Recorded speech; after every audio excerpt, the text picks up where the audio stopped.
Anthropic ends unlimited AI usage to stop automated agents from draining compute. The CEO of Condé Nast officially declares the death of search traffic, and Cerebras rips to a $100 billion valuation on its first day of trading. Welcome to today's Daily Rundown. I am your host, Anna. This podcast is researched and produced by Etienne Newman, senior software engineer from Université Laval, based in Calgary, Alberta.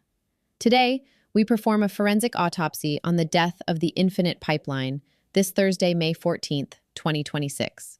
The era of unlimited digital scale is suddenly colliding with hard physical constraints. Anthropic has just instituted severe usage limits on its paid Claude plans, placing autonomous agents behind a strict credit meter. The reason is simple. Software agents are burning through compute far faster than human users ever could, causing enterprises to exhaust annual AI budgets in a matter of months. Simultaneously, the pipeline for digital media is evaporating. The CEO of Condé Nast has ordered all his brands to budget as if Google search traffic will drop to zero, as AI overviews completely choke off organic clicks. And on the hardware side, the desperation for faster AI inference has pushed the IPO of chipmaker Cerebras to an astonishing $107 billion valuation overnight. Before we dive into the data, I have a brief strategic request. The algorithms governing the app you are listening on right now dictate what intelligence reaches your feed. To ensure you never miss our most critical forensic autopsies, please hit follow or subscribe to the DJAMGAMIND channel on Apple Podcasts to always listen completely ads-free. It takes just 1 second, but it is the most effective way to help us scale this independent research. Today's episode is brought to you by Area.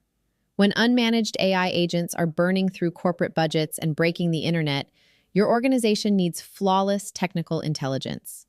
A special thank you to Area for sponsoring today's forensic briefing. Let's unravel the day. Before we begin today's briefing, a note for the brands listening.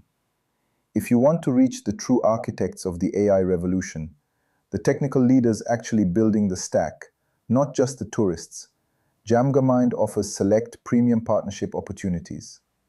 Let us position your product directly in front of the ultimate technical buyer.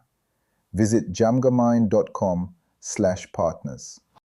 For 20 years, the entire internet basically ran on two invisible pipelines of magic. Right? Oh, absolutely. Free distribution and limitless computing power. Exactly. Like if you built a website, search engines would eventually just route traffic to it for free. Right. And if you wrote a piece of software, cloud servers would run it for, fractions of a penny. Yeah.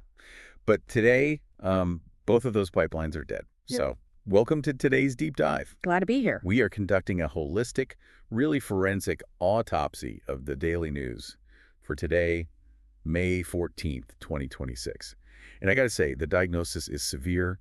The digital world is violently hitting physical and economic walls right now. Yeah, we're looking at a system-wide shock. To understand what is happening to the market today, we really have to look at the anatomy of these new constraints. Right. The era of assuming unlimited digital resources is just over. So if we connect this to the bigger picture, we're going to dissect the sudden death of search traffic, the resulting enterprise labor purge, the end of all-you-can-eat AI, and this massive hardware squeeze that is completely warping market valuations. It's a lot to get through, so let's start right at the top of the funnel, which is how people actually find information online. Yeah, the distribution constraint. Right, because the CEO of Condé Nast, Roger Lynch, he just issued a directive to his brands that completely upends the last 2 decades of digital publishing. It really does. He literally told his executives to build their financial models on a very bleak assumption, which is that search traffic is going to zero. That is just a staggering economic pivot. He is officially declaring that the era of harvesting search and social media traffic to run an ad-supported business is just over. Done. Okay, let's unpack this for a second. The digital publishing model relied on Google being an index, right? Like a map directing users outward to other destinations. Exactly. You search for a recipe, you click the link, you visit the publisher's site, and they show you ads. That was the deal. But Google's recent layout completely destroys that fundamental transaction. It's like going to a mall, but the doors only lead you into a massive food court that you can never leave. That's a great way to put it. I was looking at the notes from Lynch's board meeting, and they compared a Google search from like 7 or 8 years ago to today. Oh, the visual difference is insane. It is. Back then, it was literally just 10 blue links. Today, It's a massive AI overview generating the answer directly on the page, and then that's followed by rows of auto-generated commerce links, followed by sponsored widgets. Right, the engine has been completely redesigned to keep the user entirely on the search results page. Which means the pipeline just shuts off. Exactly, because the attention economy is now captured at the pixel level, before the user ever clicks away. If you run a media business without an incredibly authoritative brand or like a direct captive audience, you're doomed. You're just fighting hostile algorithm changes all the way down. Right, until your traffic hits absolute zero. The search engine is no longer a distributor. It is a competitor. And if Google is turning its search engine into a walled garden, it leaves this massive vacuum for product discovery. Yeah, and the crazy part is the company stepping into that vacuum isn't building a search engine at all. No, it's Amazon. They are completely absorbing their standalone shopping chatbot, Rufus. Which already had, 300 million users in beta last year? Yep. And now they are folding it into this all-encompassing agent called Alexa for shopping, and it completely takes over the search bar. And this just illustrates the broader retreat we are seeing across the entire digital landscape. How so? Well, you aren't searching the open web for a product anymore, right? You're living inside an Amazon-controlled agentic loop. The agent follows you across devices, tracks your preferences, runs side-by-side comparisons, and dynamically analyzes pricing trends. Oh, wow. It even features auto buy, right? Where it automatically purchases items when prices hit a target. Yeah, and there's a new Buy For Me feature that handles checkouts on non-Amazon stores, just entirely bypassing the retailer's own website interface. That is wild. It's like an impenetrable moat built out of customer history. Exactly. The open internet is just fracturing into closed ecosystems. And we see the exact same behavior in social media. Right. Social media is rapidly retreating from the public square. Look at Instagram. They're rolling out instants worldwide to basically take on Snapchat directly. Yeah, these are photos that disappear after 24 hours. They're restricted to the in-app camera, so no edits, no uploads allowed. And recipients cannot screenshot or record them. It's entirely ephemeral. You can only share them with close friends or mutual followers. Which means the search and distribution pipelines of the 2010s simply do not exist anymore. Not in a landscape dominated by AI overviews, autonomous shopping agents, and closed, ephemeral social networks. So the ad-supported consumer internet is just starving for traffic. Completely starving. And if the consumer internet is starving, the capital has to flow somewhere else. Right. The money and the momentum are shifting violently toward the enterprise sector. But the transition to get there is looking incredibly brutal for the average worker. LinkedIn just announced they are cutting 5% of their global workforce. Yeah, that's about 875 people. Exactly. And was this just a standard corporate downsize? No, it was explicitly framed as a restructuring around AI. This is a labor purge. The purge, wow. Yeah, according to the sources tracking this, like layoffs.fyi, tech layoffs in 2026 have already surpassed 103,000 job cuts. And we are only in May. Exactly. The industry is closing in on the 124,000 total cuts recorded throughout all of 2025.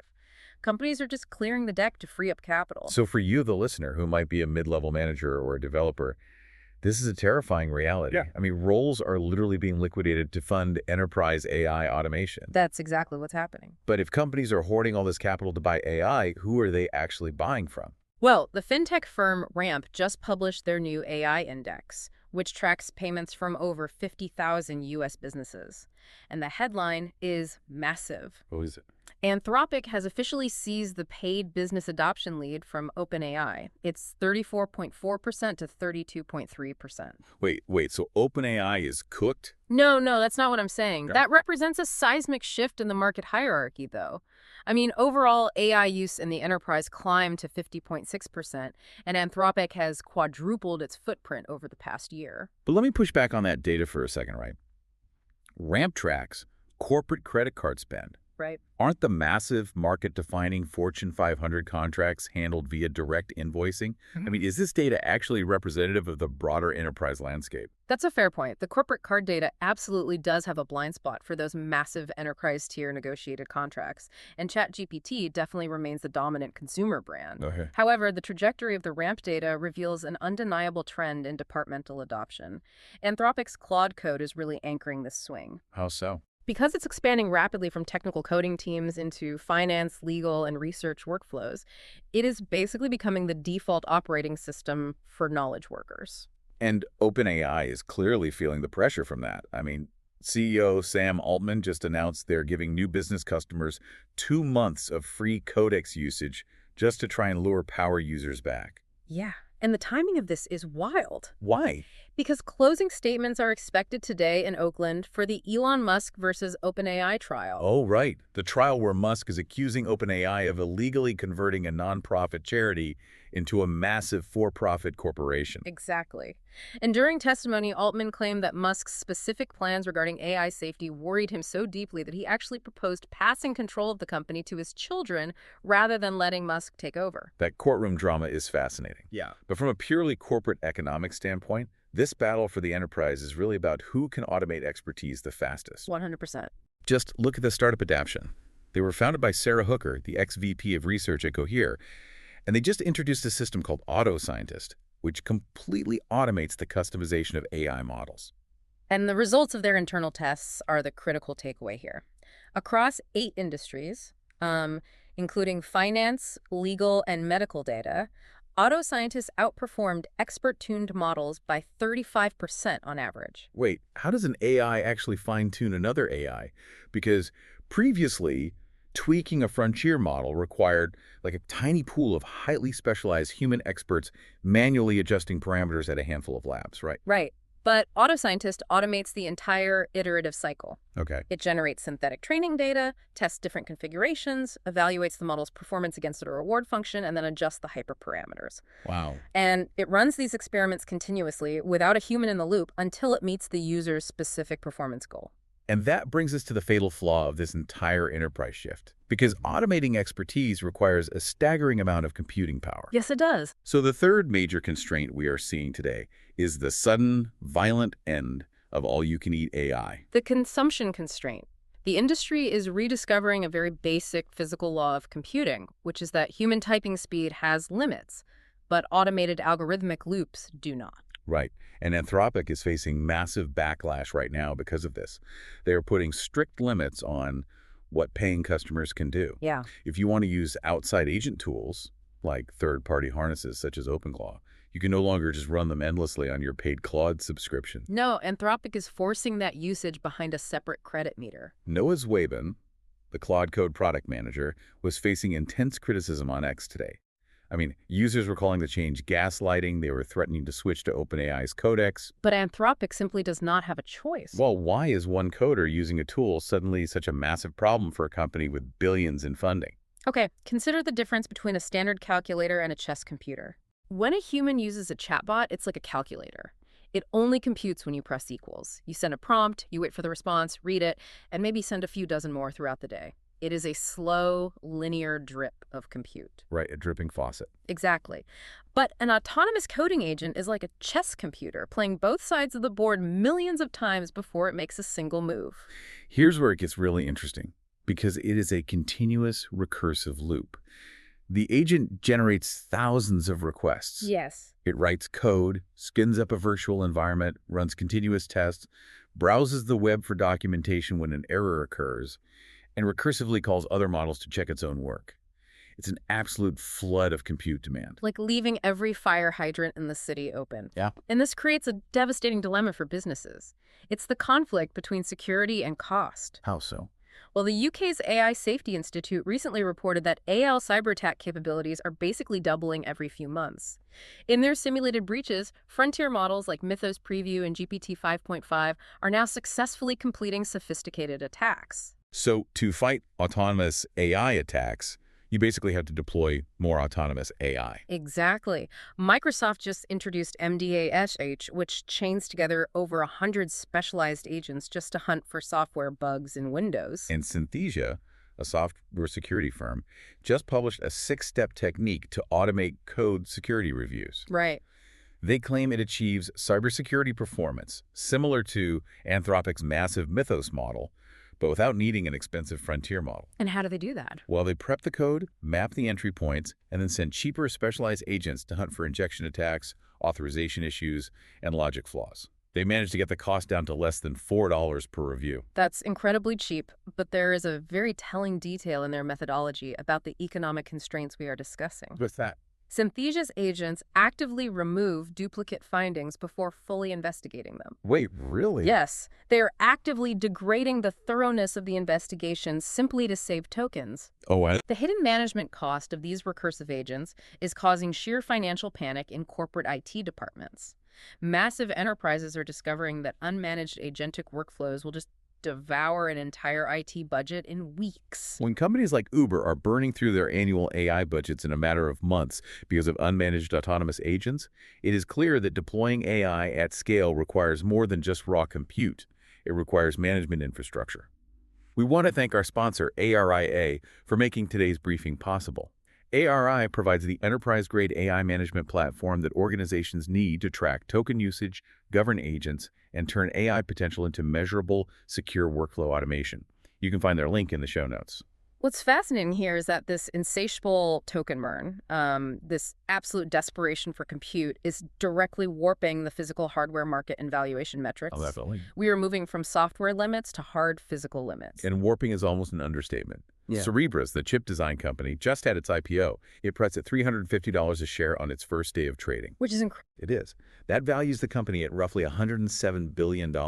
Their market cap basically doubled overnight. And the valuation is entirely driven by the economics of speed. I mean, there is an old e-commerce rule of thumb. Every 100 milliseconds of latency costs Amazon 1% in sales. Right. If the page hesitates, the customer leaves. Exactly. And that exact same logic is now the defining rule of AI inference. Token consumers have an absolute bottomless willingness to pay for speed. SemiAnalysis actually published a breakdown of this phenomena. They noted that in April, 80% of their AI spend, which peaked at a $10 million annualized rate, was spent entirely on Opus 4.6 fast mode. Right. And that fast mode charges 6 times the standard price. And companies are happy to pay a 600% markup. I mean, Cerebras currently has a massive 750 megawatt data center deal with OpenAI, and their chips are already serving GPT 5.3 and codecs via a system called Spark. Because whether you are doing complex vibe coding, meaning just describing what you want the software to do in plain English and letting the model write the actual syntax, or just standard chatting, the lack of latency changes the entire utility of the tool. It does. So what does this all mean? Can Cerebras just print more chips and scale up to meet this infinite demand? They have billions in public market capital now. Well, capital cannot bypass the laws of physics. Right. Cerebras relies on a brilliant but highly constrained architectural design. Instead of making lots of little chips and wiring them together, they manufacture one massive wafer-scale chip. Okay. To achieve their incredible speed, they place a massive amount of memory, specifically SRAM, directly on that wafer, physically right next to the compute cores. Oh, so that eliminates the time it takes to move data back and forth across a motherboard. Exactly. The physical proximity is what generates the speed. But here is the highly technical reality of why the hardware pipeline is choking. Let's hear it. Moore's law, the observation that transistors shrink and get denser every couple of years, applies beautifully to compute logic, but it is completely failing SRAM memory. Explain that. Why is memory hitting a wall when processing power isn't? So a logic gate can be miniaturized relatively easily, but an SRAM memory cell requires 6 transistors arranged in a very specific configuration to hold a piece of data without it leaking or destabilizing. Okay. And when you try to shrink those 6 transistors down to the atomic scale, the electrical interference becomes unmanageable. The memory becomes unstable. Oh, wow. So SRAM is simply not shrinking much with each new semiconductor node. That makes sense. I mean, look at the specs for the Cerebras chips. The WSE2 chip had 40 gigabytes of memory on the wafer. When they moved to the much newer, much more advanced WSE3, it only moved to 44 gigabytes. Right. That is a tiny incremental gain. And this is catastrophic for agentic AI. To run autonomous agents, you need massive context windows. A 128K context window allows the AI to hold entire code bases or reference manuals in its active memory while it works. But Cerebras physically cannot fit the required memory onto the wafer to support millions of agents running 128K context windows simultaneously. Exactly. To add more SRAM, they either have to sacrifice the compute processing area on the chip or attempt incredibly difficult, expensive 3D wafer bonding techniques. Which is literally stacking chips on top of each other, right? Yes, and that introduces massive cooling and failure rate issues. The physical constraint of silicon is just undeniable. And this strain on the hardware pipeline is causing macro turbulence across the entire global economy. Nvidia just became the first company to hit a $5.5 trillion market cap. Wow. Yeah, and they just partnered with David Silver's Ineffable Intelligence to build training pipelines specifically for reinforcement learning agents. Right. Those RL agent pipelines require a fundamentally different scale of hardware. For those not deep in the weeds, RL is reinforcement learning, which is essentially training an AI by throwing it into a simulated environment and letting it learn by trial, error, and reward millions of times per second. And the partnership is specifically targeting NVIDIA's new Vera Rubin hardware architecture to handle that simulation load. I mean, the demand is so extreme, it is literally reshaping international trade. Yeah, geopolitics is becoming another hard constraint. Definitely. The U.S. Commerce Department approved sales of NVIDIA's H200 chips to 10 Chinese tech companies. But get this, not a single chip has actually shipped since President Trump cleared the deal in January. Right, because a former Taiwan legislator noted recently that adding NVIDIA CEO Jensen Huang to Trump's Beijing trip at the last minute shows the administration is using Huang as a literal bargaining chip in trade talks with Xi Jinping. Wow. The chips are basically hostages to the tariff negotiations. Meanwhile, just to report what the sources are saying here, Chinese tech firms are simply leaning heavily into homegrown semiconductors, which sort of proves export curbs are an inefficient constraint anyway. The broader economic backdrop to all of this is incredibly volatile, too. Yesterday, the Senate confirmed Kevin Warsh as the new Fed chair in a 54-45 vote. He has a venture capital background. He's very pro-AI, very pro-Bitcoin. The market expectation was that he would immediately cut interest rates. But he is stepping in to replace Jerome Powell exactly as the latest economic data shows the biggest inflation print since May of 2023. Right. So the cost of capital to build out these massive 750 megawatt data centers might stay painfully high. And the tension over this capital squeeze is spilling out into public view. Venture capital firms are literally taking out advertisements against each other. It's getting messy. It is. General Catalyst just ran an ad called Meet GC that took direct shots at Mark Andreessen and his firm A16s, mocking his highly publicized love of robot dogs. Yeah, and Andreessen fired back on X, calling the ad a smarmy attempt at a Mac versus PC commercial. They are fighting a bitter public relations war over the moral high ground of tech investments. While General Catalyst is simultaneously backing prediction markets like Kalshi and Polymarket, which are currently at the absolute center of tech's morality debate regarding gambling and election interference. It is literally a knife fight for the remaining resources of a pipeline that is rapidly drying up. Yeah. It perfectly illustrates the anxiety of the moment. The capital is expensive, the chips are physically constrained, and the usage is just spiraling out of control. All right, let's summarize the autopsy for you, the listener. The thesis of today's deep dive definitely holds up. The era of the infinite pipeline is officially dead. It really is. Publishers and media companies are being cut off from users by a closed-loop, zero-search environment orchestrated by Google and Amazon. Yep. Human workers are being cut off from unlimited AI subscriptions because autonomous agents are devouring the available compute. Right. And the hardware companies building the infrastructure are hitting the physical limits of shrinking SRAM memory cells. Everything is now bound by hard constraints. But there is one final piece of news from today that reframes this entire conversation. Oh. While tech companies fight over physical and economic limits, a profound moral constraint is being introduced. Tomorrow, Pope Leo XIV is expected to sign his first encyclical, reportedly titled Magnifica Humanitas Magnificent Humanity. And the timing of this is incredibly deliberate, isn't it? It is. He is signing it on the exact anniversary of an 1891 document called Rerum Novarum.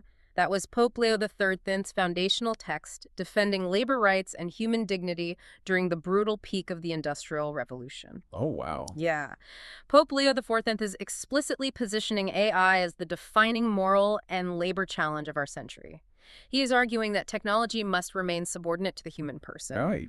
He is demanding that AI systems be constrained to protect workers, protect human creativity, and preserve moral agency. The Vatican has even implemented formal AI guidelines inside Vatican City to enforce this philosophy locally. Exactly. So while venture capitalists are fighting over the cost of inference speed, the Vatican is stepping in to ask, in a world defined by constraints, what is the ultimate value we're actually trying to preserve? It's a massive question. It is.